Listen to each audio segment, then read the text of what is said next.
This movie wants you to believe that it's just about Jesus, but it's not. It rewrites history and enforces religious control. Let's talk about it.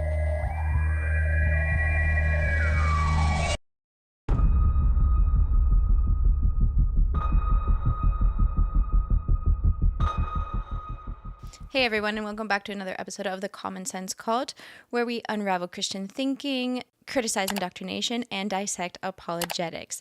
Today we're going to be diving hard into the part about criticizing indoctrination as we talk about the 2025 hit, The King of Kings. You've probably heard the term Judeo-Christian thrown around a lot in political discussions, but what does it actually mean?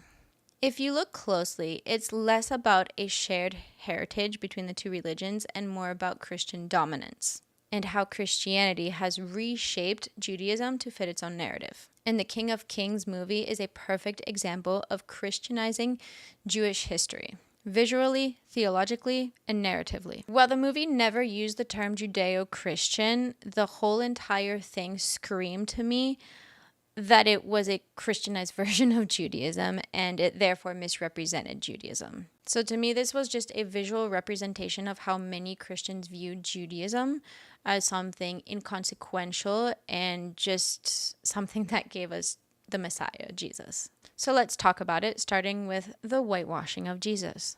I know there has been a lot of criticism about the animation in this movie, and honestly, in my opinion, it's all justified.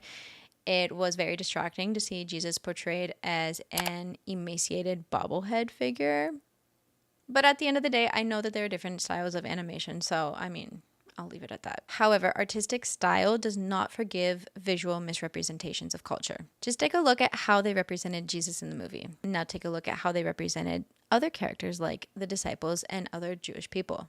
Do you see any differences? This is a completely whitewashed Jesus. The first thing that stood out to me was the facial structure and the nose, but if you look closely, there is also a different skin tone and even hair color.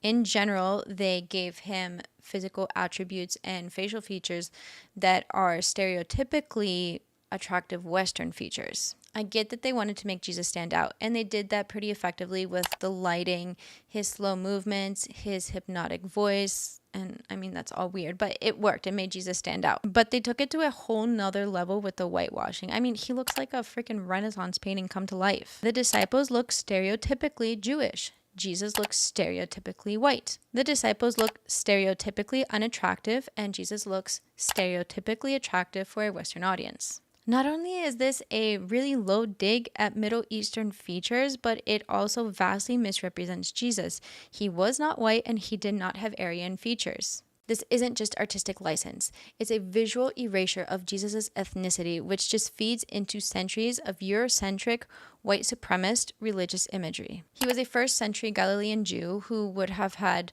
a darker olive skin tone and coarse dark hair. Not this flowy, light brown bob that he has in the movie. And he would have had totally different facial features. And this goes right along with the whole misrepresentation and historical inaccuracy of the movie. But what makes this even worse is that people are seemingly trying to fit Jesus into their U.S. Christian narrative. And yes, I am aware that a Korean filmmaker made the animation, not a Christian nationalist filmmaker. But perhaps that's even more worrisome because it speaks to the major impact that U.S. Christianity and even Western Christianity in general has had on the entire world. It seems that the worldwide perspective of Jesus is now more Eurocentric and white supremacist. Who knows, though, the true reason why they made Jesus like that? Honestly, I'm speculating at this point, but that's my conclusion given the evidence. And the bottom line is that this movie wasn't marketed to adults and parents who could rationalize things and say, well, I know that they portrayed Jesus like this, but I understand that he was a first century Jew and he probably didn't look like that.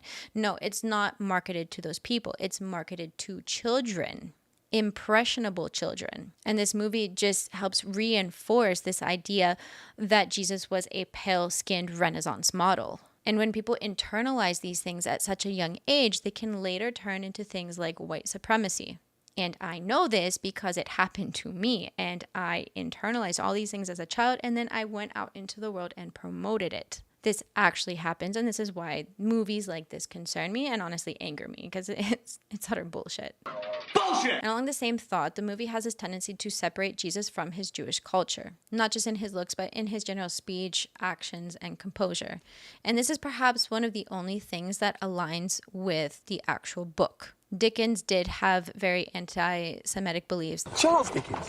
Yes, the Charles Dickens. Dickens took every opportunity to separate Jesus from his own people, and the movie does the exact same thing with Jesus' appearance, speech, and actions. But the thing is, Jesus was Jewish, and that's a point that's either diminished or forgotten in modern-day Christian circles. No thanks to children movies like this one. Now, speaking of Jewish culture and Judaism, we have to also talk about the misrepresentation of Judaism in the movie. Let's talk about appearance.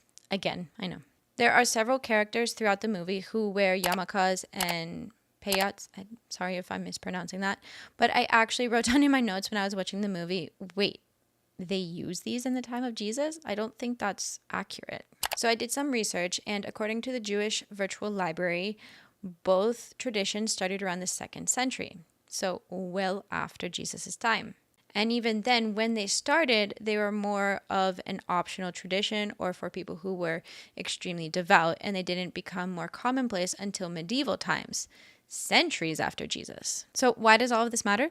Because in the movie, it seems like a lazy attempt to let people know that certain characters are Jewish, using modern day things that people stereotypically associate with the Jewish culture, not what actually existed during that time. Again, it's playing into people's stereotypes over reality. Another important thing to note was who was wearing these stereotypically Jewish things like the side curls, and that was the Pharisees and the Sadducees.